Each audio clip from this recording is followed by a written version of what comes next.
Assalamualaikum warahmatullahi wabarakatuh. Jumpa lagi dengan saya Nur Saifi di channel Flash Matematika. Pada kesempatan kali ini saya masuk ke materi baru, yaitu trigonometri, materi yang sangat penting dalam dunia matematika.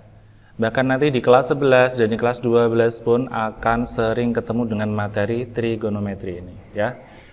Dan materi yang diajarkan di kelas 10 ini, yang dasar ini, sebagai pondasi utama nanti saat kalian masuk materi trigonometri di kelas 11, yaitu lanjutan, dan di kelas 12 masuk ke limit dan turunan. Jadi silakan disimak baik-baik untuk materi dasar kali ini. Baik, saya mulai.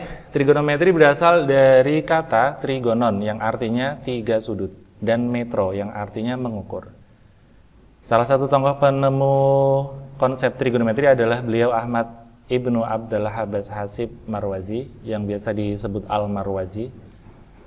Beliau lahir di Turkmenistan pada tahun 770 dan meninggal di Irak pada tahun 874 Masehi.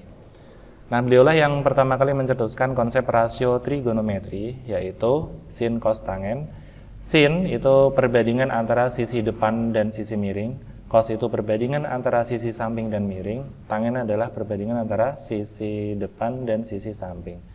Ini adalah contoh dokumen beliau pada saat itu. Ya, ada sudut yang dibentuk di sini. Kemudian ini nanti membentuk segitiga siku-siku. Siku-siku di sini ya. Oke, ini adalah gambar beliau Al-Marwazi.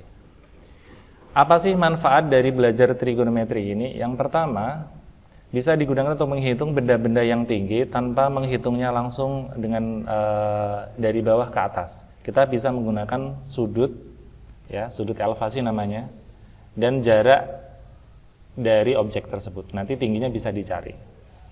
Kemudian navigasi antar pesawat mungkin atau kapal, menghitung tinggi gelombang laut. Ini yang sering dipakai di astronomi, yaitu jarak antar benda langit, bintang, matahari, planet-planet dan seterusnya. Menghitung tinggi dan periode dari gelombang suara dan cahaya. Ternyata gelombang suara dan cahaya itu merupakan grafik dari fungsi trigonometri. Kemudian ada juga kegunaannya untuk menentukan arah kiblat, ya, dengan konsep segitiga bola. Misalkan ada kutub utara, kemudian ini kota yang akan dicari, berapa sih derajat ke arah kiblat, kemudian ini ada Ka'bahnya. Dibuat segitiga bola namanya, segitiga bola, ya. Oke. Pengukuran sudut. Tentu saja untuk memasuki materi ini kita harus tahu dulu apa yang diukur. Trigonometri biasanya kaitannya dengan sudut, ya.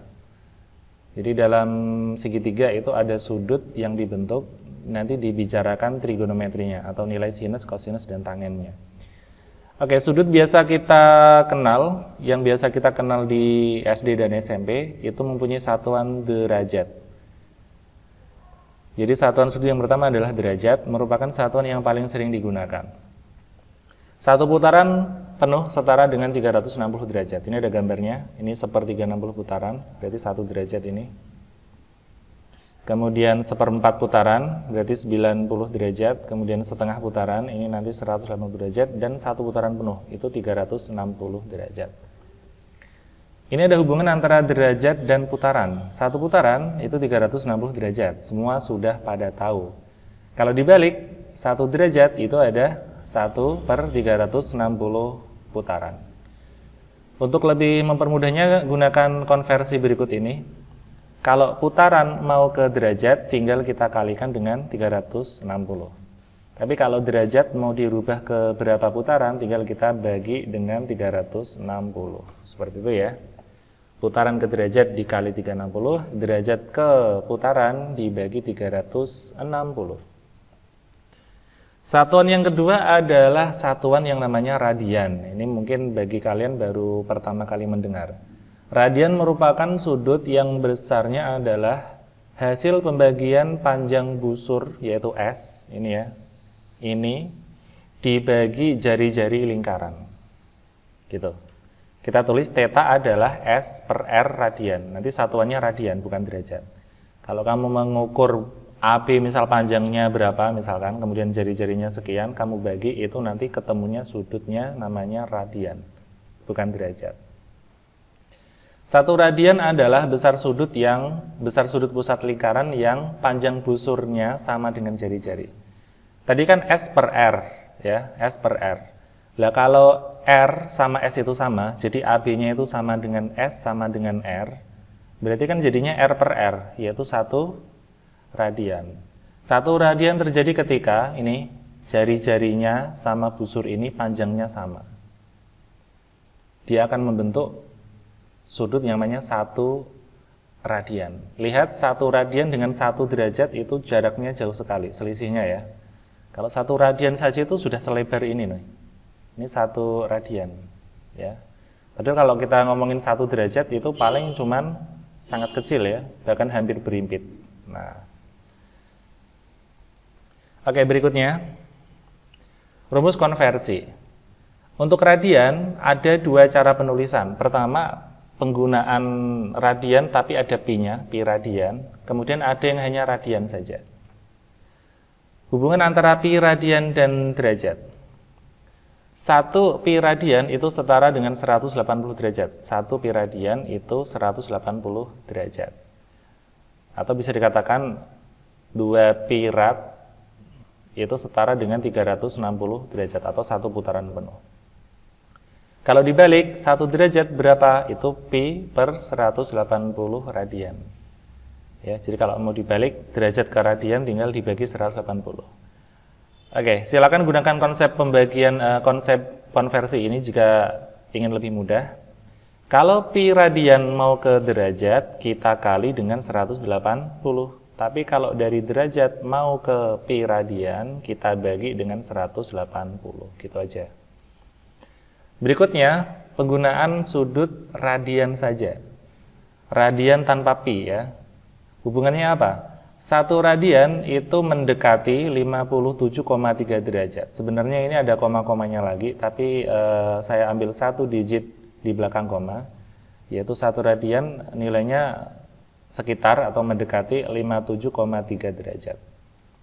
Atau kita balik, kalau pengen derajat ke radian bagaimana? Berarti 1 derajat adalah 1 per 57,3 radian. Konversinya apa? Kalau radian mau ke derajat dikalikan 57,3. Tapi kalau derajat mau ke radian tinggal kita bagi dengan 57,3 derajat. Seperti itu ya untuk konversinya. Kemudian ada pembagian kuadran. Jadi 1 putaran penuh 360 derajat itu dibagi menjadi 4 area yang sama besar, disebut sebagai kuadran. Kuadran meliputi kuadran 1, 2, 3, 4. Oke, sudutnya itu dihitung melawan arah jarum jam. Jadi kalau di sini 0 ya, melawan arah jarum jam, nanti 90-nya di sini.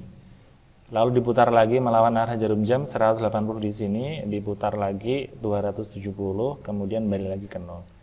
Nah, kuadran 1 itu area antara 0 sampai 90. Kuadran 2 90 sampai 180, kuadran 3 180 sampai 270 dan kuadran 4 270 sampai 360 derajat. Oke, itu ya pembagian kuadran seperti itu. Kemudian ada istilah sudut standar dan sudut konterminal. Sudut standar atau sudut baku adalah sudut yang sisi awalnya berimpit dengan sumbu X. Oke, saya gambar dulu. Ini ya sumbu X. Kemudian sisi terminalnya terletak pada salah satu kuadran pada koordinat kartesius. Misalkan di sini. Ya. Ini ke sini itu alfa. Ini disebut sudut baku. Kemudian ada istilah sudut konterminal. Adalah apa ya? Sisanya ya, kalau bisa kita bilang sisanya dari yang sudut baku. Jadi kalau sudut bakunya alfa, konterminalnya yang ke sini.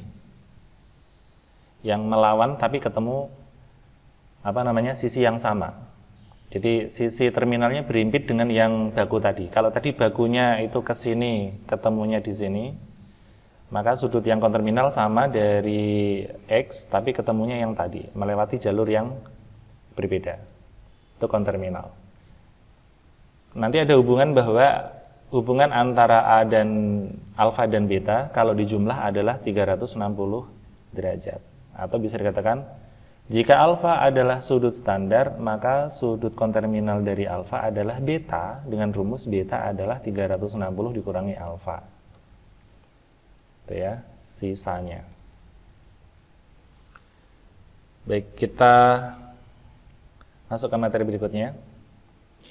Oke, kita ke contoh pertama. Ubahlah kesatuan derajat. Ya, 3/4 putaran itu berapa derajat? Kita tampilkan lagi bagian konversinya. Kalau putaran mau ke derajat itu kita kalikan dengan 360 derajat ya. Berarti 3/4 putaran yang A.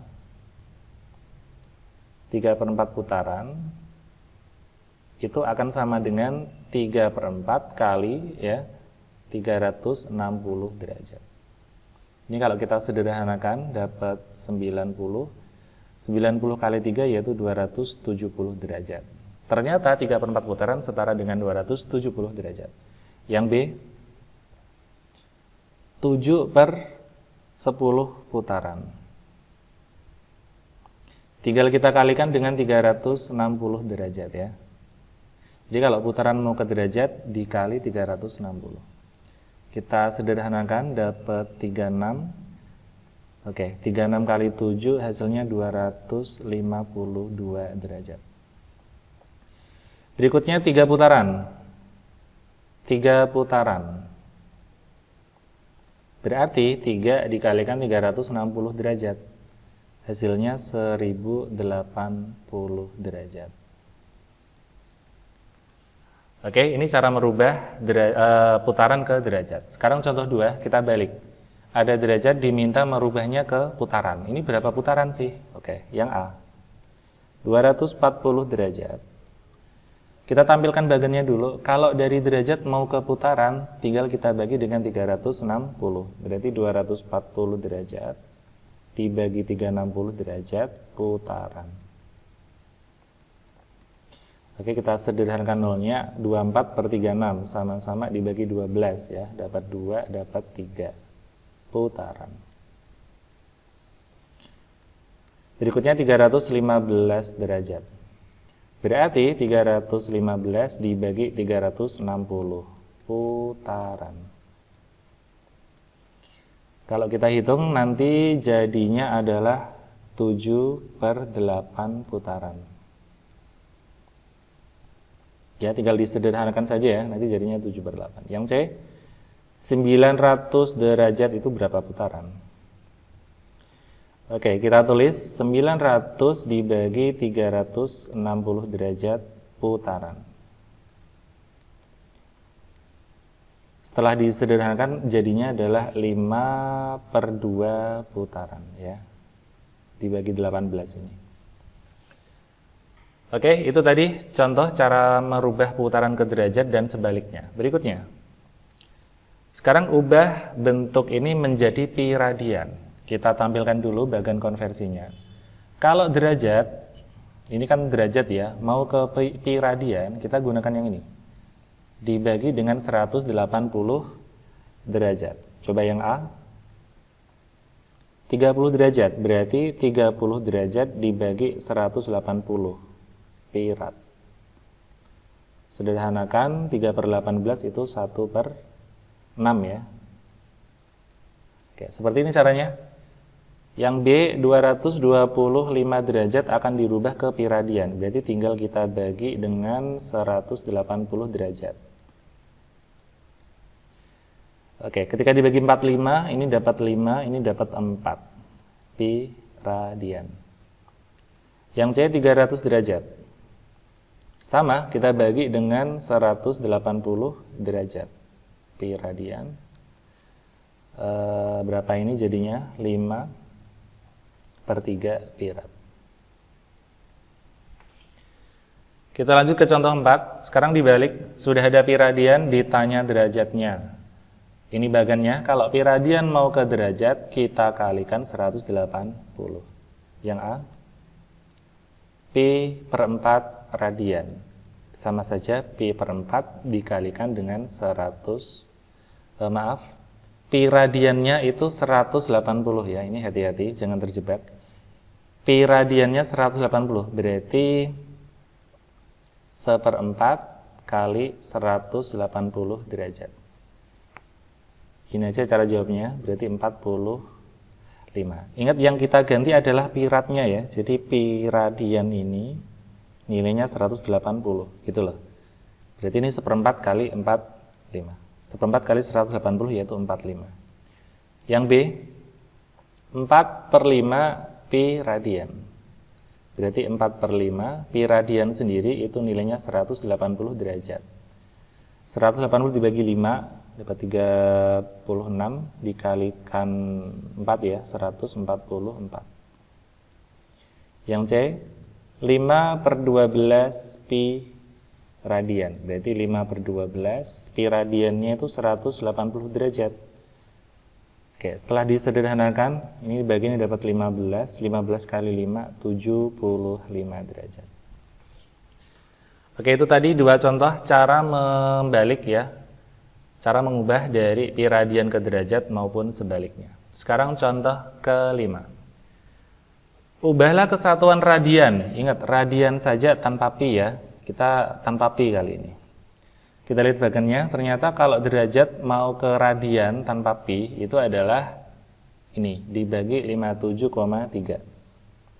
Berarti 171,9 derajat sama dengan 171,9 per 57,3 derajat radian. Tanpa pi ya. Oke, dan hasilnya adalah 3 radian. 210 derajat, berarti 210 derajat dibagi 57,3 radian. Setelah dihitung, ternyata hasilnya 3,66 radian. Yang C, 315 sama dengan kita rubah jadi radian, tinggal dibagi dengan 57,3. Hasilnya adalah 5,5 radian. Ini hasil pembulatan ya, sebenarnya masih ada koma-koma di lumayan panjang di belakangnya koma itu, banyak desimalnya. Oke, next, contoh 6. Ubahlah kesatuan derajat dari radian. Oke, ini bagiannya, radian ke derajat itu dikali 57,3. Jadi gampang saja, yang A, 2 radian berarti setara dengan 2 dikalikan 57,3. Oke, hasilnya adalah 114 ya, 0,6 derajat. 1,6 radian berarti 1,6 tinggal dikalikan 57,3. Hasilnya 91,68 derajat. Yang C, 2,1 radian sama tinggal kita kalikan dengan 57,3 ya, 3.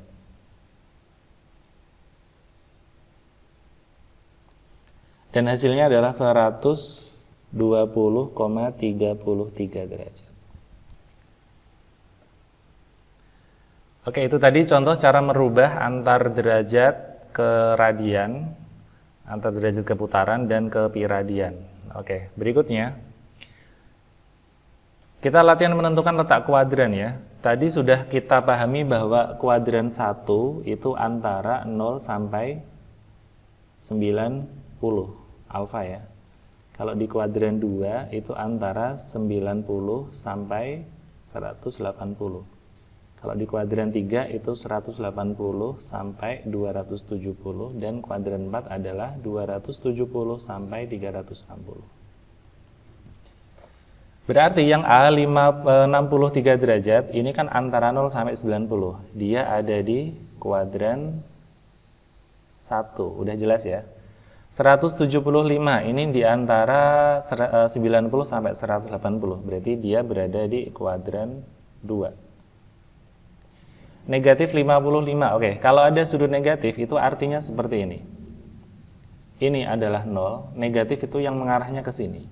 Namanya negatif alfa.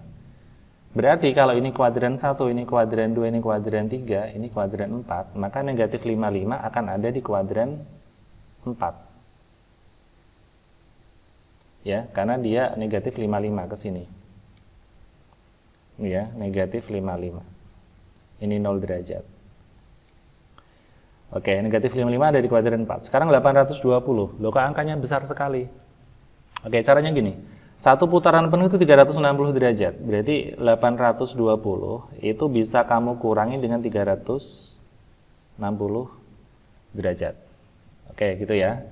Oke, kita kurangi dulu. Jadi kalau 360 itu satu putaran. Kita cek, 12 kurangi 6 itu 6. 7 berarti masih 4 ya. Ternyata 460 pun masih bisa melewati satu putaran. Kita kurangi lagi dengan 360. Ternyata tersisa 100 derajat. Ternyata 820 itu adalah dua putaran, yaitu 2 kali 360 derajat, ya, bersisa 100. Nah, yang kita omongin itu yang 100-nya, yaitu 100 derajat. Jadi dia katakanlah gini nih. Ini udah muter 360, muter lagi 360, lalu ditambah dengan 100 di sini nih. Oke, jadinya dia ada di kuadran 2 karena 100 ya. Seperti itu kalau ada sudut yang lebih dari 360, anggap aja setelah 360 dia balik ke posisi semula. Ya, jadi yang kita omongkan sisanya. Nah, 820 ini dia 2 kali putaran, 2 kali putaran. Dan tersisa 100. Berarti yang kita bicarakan hanya yang 100. Kuadran 2. Berikutnya, tentukan letak kuadran dari setiap titik berikut. Oke, kita analisa lagi. Kuadran tadi seperti ini. Ini X, ini Y. Kalau di kuadran 1, ini kuadran 2, ini kuadran 3, ini kuadran 4. Kalau di kuadran 1, koordinatnya mesti positif, positif. Ya, di kuadran 1, X-nya positif, Y-nya positif. Kalau di kuadran 2, lihat, X-nya kan ke kiri, X-nya negatif, Y-nya ke atas, Y-nya positif. Kalau di kuadran 3, negatif semua, negatif, negatif. Kalau di kuadran 4, X-nya positif karena ke kanan, berarti positif, sementara Y-nya ke bawah, negatif. Sehingga tinggal kita cek, yang A, ini kan positif, negatif ya, 8, min 5, 8 ke kanan, min 5 ke bawah, berarti berada di kuadran ke 4. Negatif 7,2, negatif 7 ke kiri, 2 ke atas, berarti ada di area ini, dia di kuadran ke-2. Kuadran 2 cirinya apa? Negatif, positif. Kuadran berapakah yang C? Negatif 4, negatif 3. Negatif 4 ke kiri, negatif 3 ke bawah. Negatif, negatif itu di kuadran ke-3. Akar 3, 7 akar 2. Akar 3 positif, 7 akar 2 juga positif. Oke, jatuhnya di kuadran 1. Oke, seperti itu ya untuk menentukan kuadran, baik dari berupa sudut maupun berupa titik. Kalau ditanya letak kuadrannya, silakan ikuti cara ini. Baik, sampai sini dulu untuk video kali ini. Untuk materi berikutnya akan saya bahas tentang rasio trigonometri untuk segitiga siku-siku. Sampai jumpa.